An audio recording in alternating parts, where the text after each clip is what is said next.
I think I'm quite ready for another adventure.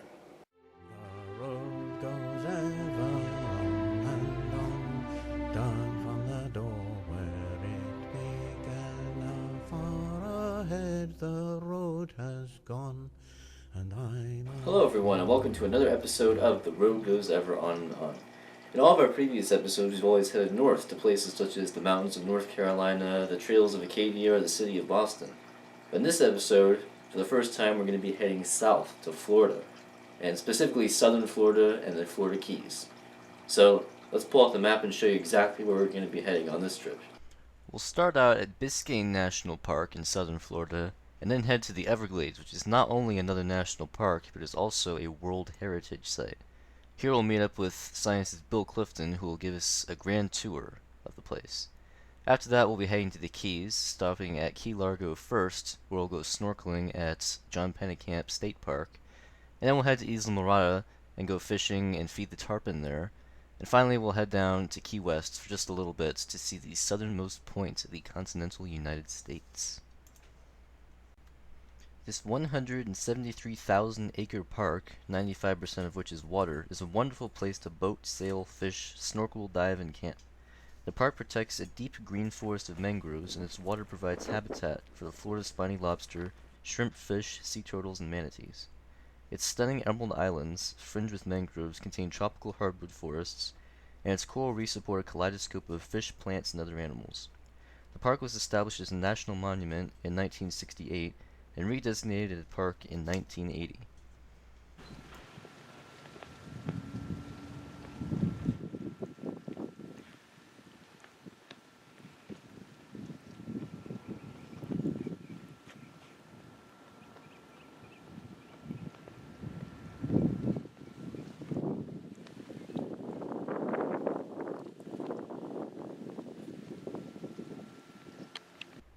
This is Black Caesar, a Floridian pirate who took shelter in Biscayne Bay and ambushed ships as they passed by.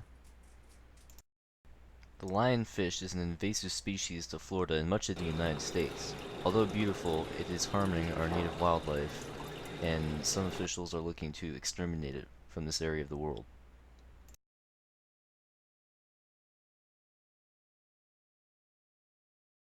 No, this isn't a monster. It's the skull of the mahi-mahi, or dolphin fish, which is actually edible and quite tasty.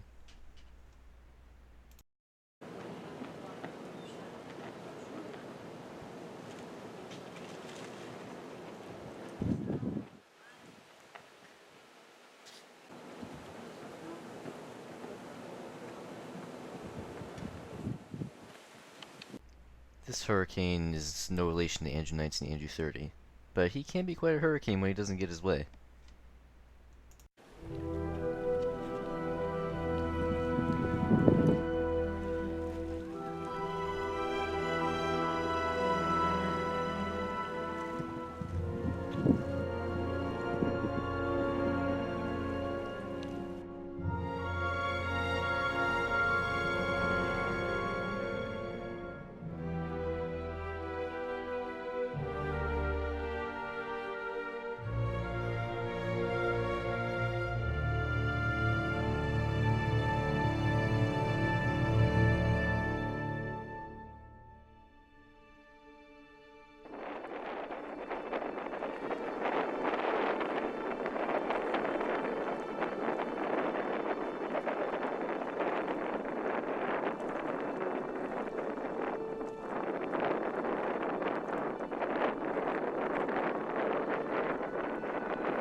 This is the Everglades Alligator Farm. We'll be heading to an actual national park facility soon, but first we'll hang out here for a bit and look at some of the animals they have on display before heading out on an airboat and exploring the swamp for ourselves.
guys ready to go?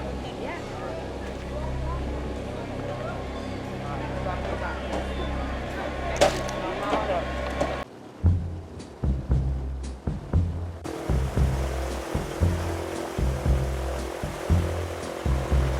I feel so bad, I've got a worried mind. I'm so lonesome all the time since I left my baby behind on Blue Bayou. Saving nickels, saving dimes, working till the sun don't shine. Looking forward to happier times on Blue Bayou. I'm going back someday, come what may, to Blue Bayou, where you sleep all day and the catfish play on Blue Bayou. All those fishing boats with their sails afloat, if I could only see that familiar sunrise through sleepy eyes, how happy I'd be.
If you can visualize the distance in inches, okay? So let's take this alligator right here on the left. You see him, he's kind of facing diagonally. So you see his eyes, and you see his nostrils. How far would you estimate that in inches to be? What do you think? 8 inches. What do you think, Bobby? 5, 6 inches, whatever it is. So as a general rule, the length of the alligator is going to be that number of feet as you would in inches. So if he's 6 inches from eye to nostril, he's going to be 6 feet long. And a baby alligator will grow about 1 foot a year until about 4 or 5 years of age. Then they slow down a little bit. Then they start to get wide. But let's still like let's move on.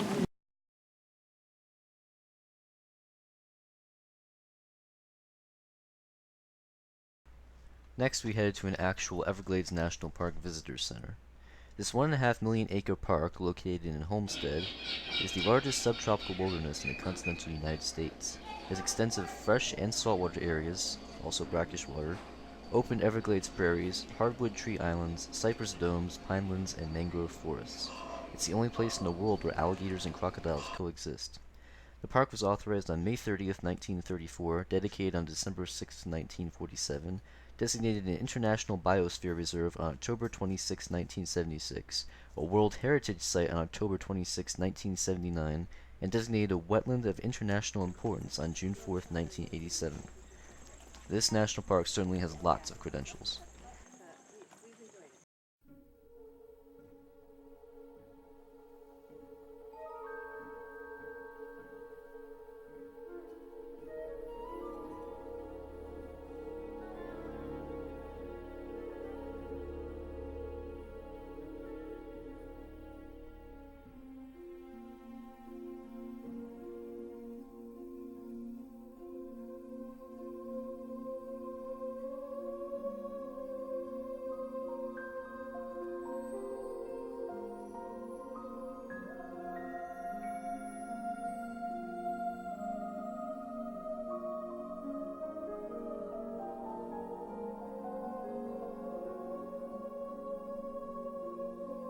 Or gumbo limbo.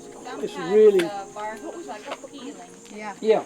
And of course, most of you, or many of you, are familiar with this. And this is a lichen, L-I-C-H-E-N. And a lichen is really, it's a combination of an algae growing with a fungus. And one of our purpose is to see the handiwork of God in nature. And here you see two organisms, two totally dissimilar organisms, but yet they are able to live in what's called, it's called a symbiotic relationship, where the algae is photosynthetic and makes the food, and the fungus is not photosynthetic, but it's very absorbent of water. So it holds the water, and it holds the water for the algae, and the algae produces the food for the fungus, and they live in this mysterious relationship. One couldn't live without the other, and yet there has to be, scientists tell us that this evolves over millions of years accidentally, and of course you know that relationships like that don't happen accidentally. So how would these organisms know to do this? Did they meet somewhere and to sit down across the coffee table and say, now look here, I'll make the food if you will make the water? And so, and they shook hands. Well, they don't have hands. So they shook something and off they went. Well, of course, you know that didn't happen. So again, when you see things like this, symbiotic relationships, you look beyond that to a third party. There's some kind of, it's like the radiator in the car. You know, we saw that today on the back of the alligator. He has his own built-in radiator. Now, where did we get a radiator? Well, you guys said it. It was somebody invented it. So I just love lichens, L-I-C-H-N. I like lichens. Do you like lichens? They're wonderful. Guys, come here real quickly. There's an unusual bird. There's a little green heron. See him? Oh, yeah. See him on the limb? On that limb right through Little there. green heron. It's called, look under, it'll say heron. Look under heron. Little See him? green. Little green. Or it may just say green. On the limb. See him? Come on. Oh, there he's flying. There he goes. See him flying across. There he says. It'll say heron. Look right here. You may not have seen that. Now, look from his eyes to his nostrils. How many inches is that? 6, 7 inches. That's probably all. This way, it won't hurt you. But if you go the other way, you'll see why it's called sawgrass. Okay. So rub your finger both ways, but just be really careful going down, because you'll. And go the other way if you can. They will grow from out and around the plants. And ferns are a non-flowering plant. What's the purpose in the flower of a plant? It has one purpose, for seeds, to produce seeds. That's what it does. And the fruit is the part around the seed. But wherever you have an apple, that was once a blossom. So a flowering plant produces the seeds. But there are non-flowering plants like ferns that don't produce flowers. You never see a flower on a fern. But if you look, and I don't know if we can see it on this or not, but if you look on the underneath side, you'll see little black dots, millions of them. Those are seeds. See, well, they're not there all the time. But now these are white. But you can see if I turn it over. Yeah, I can sort of see. See little white dots? And black. Those I are see black. Yeah, white and black. Those are spore, and they're called sori. S-O-R-I, sori. That's plural. And they will just fall on the ground or in the water and eventually find a place and they'll grow. So it's a non-flowering plant.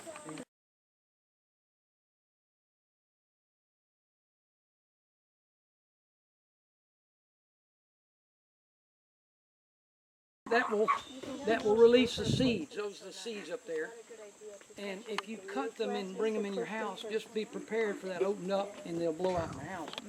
But these are wonderful plants because they will absorb nutrient, excess nutrient in the water. And when they do, they just grow really high like that. So like out at Orlando Wetlands Park, where the water drains from the Iron Bridge sewage treatment plant, the third level of treatment, they planted 1 million cattails. Wow. And I mean, they got so huge, they absorbed that nutrient, and they have to burn them periodically. They set fire and burn 100 acres of cattails, and then they'll grow back.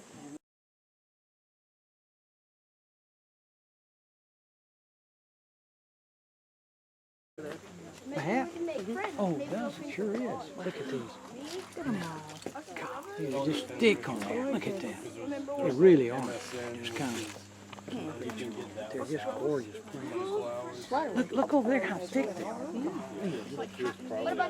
Thousands on that. Just growing on there. Those aren't mangroves. We'll see the mangroves tomorrow. Mangroves are more salt water, and this is still all fresh water. Yeah. But the mangroves, oh, that's my favorite tree in the world, the red mangrove. We'll go, if it's still there, we'll go by. We're hoping it'll move a little bit. No.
Our last stop for the day was Robert is Here, a fruit and vegetable stand in Florida City. The place got its name when 6-year-old Robert was instructed by his parents to go outside and sell as many of their fruits and vegetables as he could. A few days later, in order to gain more business, his father put out a sign that said, "Robert is Here." Since then, the place has become famous, not only for its fruits and vegetables, but for all kinds of honey, hot sauces, milkshakes, and all kinds of other good things.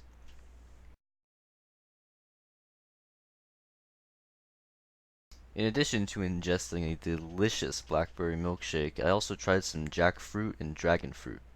The jackfruit basically looks like a giant spiky watermelon. Well, here's a picture of it. And it tasted even weirder. It had the texture of like a bell pepper or something, but then it tasted like a strange combination of pineapple and vanilla. I wasn't too crazy about it, but, I might recommend trying it, and some people probably love it.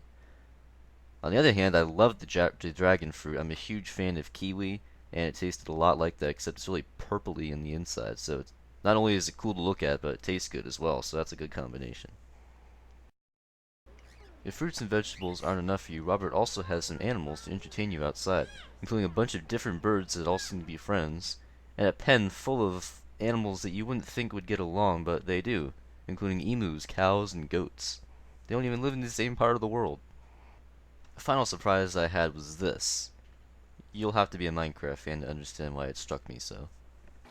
Well, that's it for this episode, but stay tuned for the next one coming out soon, and we'll continue the adventure in the Everglades, Biscayne, and Florida Keys. Thanks for tuning in, and we will see you soon.